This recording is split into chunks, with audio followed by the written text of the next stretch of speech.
Silly me. I forgot to put the voice part to this little video. I was out of regular brown sugar, but I had a lot of dark brown. I love my dark. So I'm just, with 2 ingredients, going to make a little light brown sugar. Now you can turn this dark. It just depends on how much molasses that you're going to put in. Just 2 ingredients in your own kitchen. What do you think? You don't even have to refrigerate the molasses once it's open, which is really nice. I just wrap it up, put it in the back of the one cupboard. And know what the ingredients are?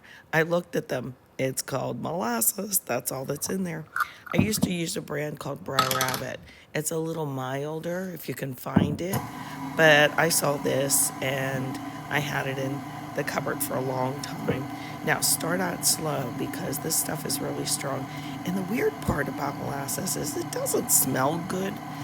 But when you use it in things like molasses cookies, it's very delicious.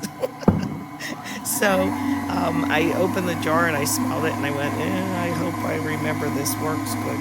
So I add a little bit at a time. Sometimes, like it's doing right now, it will act a little clumpy, but believe me, it's fine.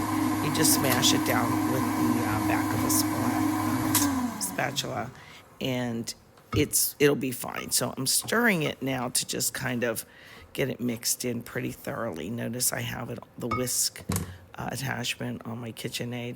I'm going to add a little bit more, and then I add a little bit more, just here and there. And like I said, it has a really strong smell to it.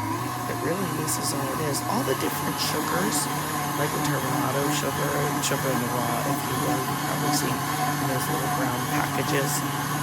I still like that.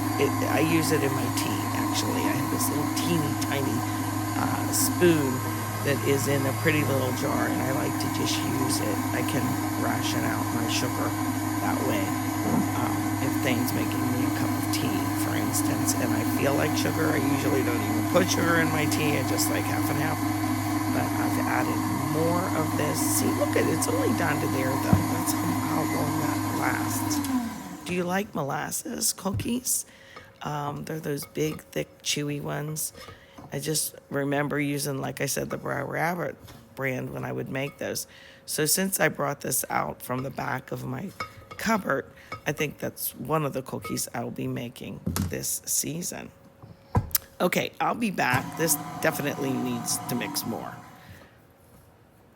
Okay, and here it is. Look, doesn't it look like, what do you know? Looks like brown sugar now, doesn't it? And it acts like brown sugar, too, in that it's kind of thick. And you know how you're supposed to pack brown sugar every time you use it. If your recipe says brown sugar, this is what you do to it. And I just want to show you, boom, shakalaka. Look, it acts just like brown sugar. Now, there's those little tiny specks in there. I'm not worried about them. But I am going to keep it open because molasses is wet and sugar is not. So I'm going to put it in a Tupperware, but I'm going to leave the lid off for some time. Give it a stir until it feels a little bit less wet. But you just don't want it to dry out. Brown sugar should be kept moist. But okay, I hope you learned something new. Thanks for watching, and sorry I messed up the first video by not putting the voiceover. And as I always say, manja.